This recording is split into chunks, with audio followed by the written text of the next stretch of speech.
Hey guys, Miss Limer again. I'm here to talk a little bit about place value and the representations that we use in 3rd grade. So here's our anchor chart.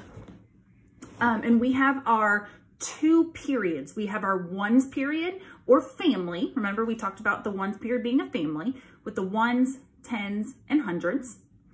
Then we've got our thousands period or a thousands family, and they all have the last name thousands. So we have our thousands place, 10,000th place, and 100,000th place. Those 2 periods are separated by a comma. When you see that comma, when you're reading the number, you say the word thousand, okay?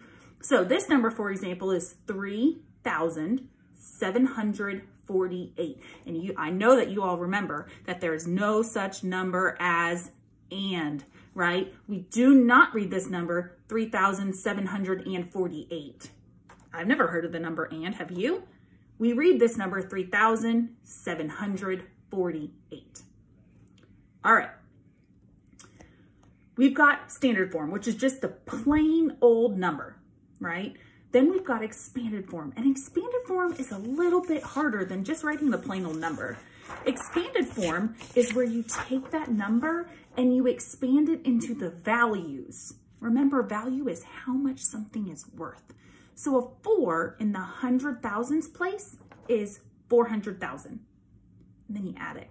Plus 6 in the 10,000s place, 60,000. Plus a 3 in the thousands place is 3,000. Plus a 1 in the hundreds place is 100. Plus a 4 in the tens place is 4 tens, which is 40.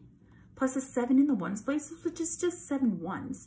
So our expanded form is a lot longer than our standard algorithm because you're expanding it.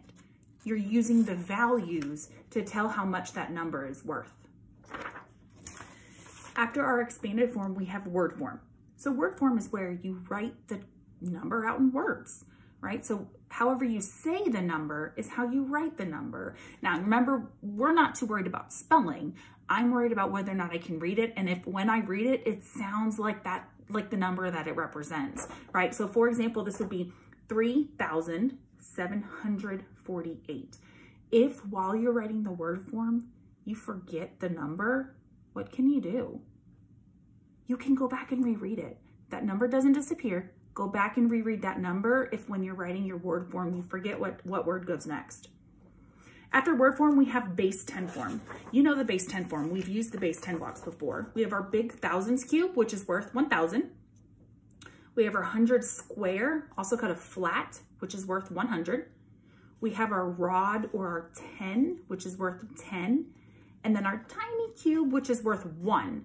When you're drawing out these, you have to be careful that your 1 is smaller than your 100. Because if you're drawing a bunch of ones, but they're huge like hundreds, I might think that they're supposed to be hundreds and not ones.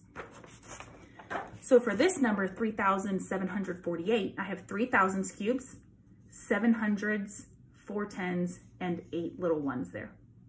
And then we have expanded notation, which is my favorite, and I know that y'all really liked it too. Our expanded notation is where we take our digit times the place and we group it. And if you remember, we have digit times the place and we group it. Y'all remember that? Digit times the place and we group it, right? So in this number, 128, we took the digit, which is 1. Remember the digits are 0, 1, 2, 3, 4, 5, 6, 7, 8, 9. Take the 1 times, it's in the hundreds place, so we write 100 and then we grouped it. Plus the digit, which is 2, times the tens place, so we put 10 and we group it. Plus the 8 times the 1 because it's in the ones place and we group it. So all of these forms are awesome ways to write a number. All of these forms are decomposed except for standard form. When you have the number just like this and it's in standard form, that is a composed number. It's put together. When you're breaking the number apart in all of these different ways, you are decomposing the number. You're taking it apart.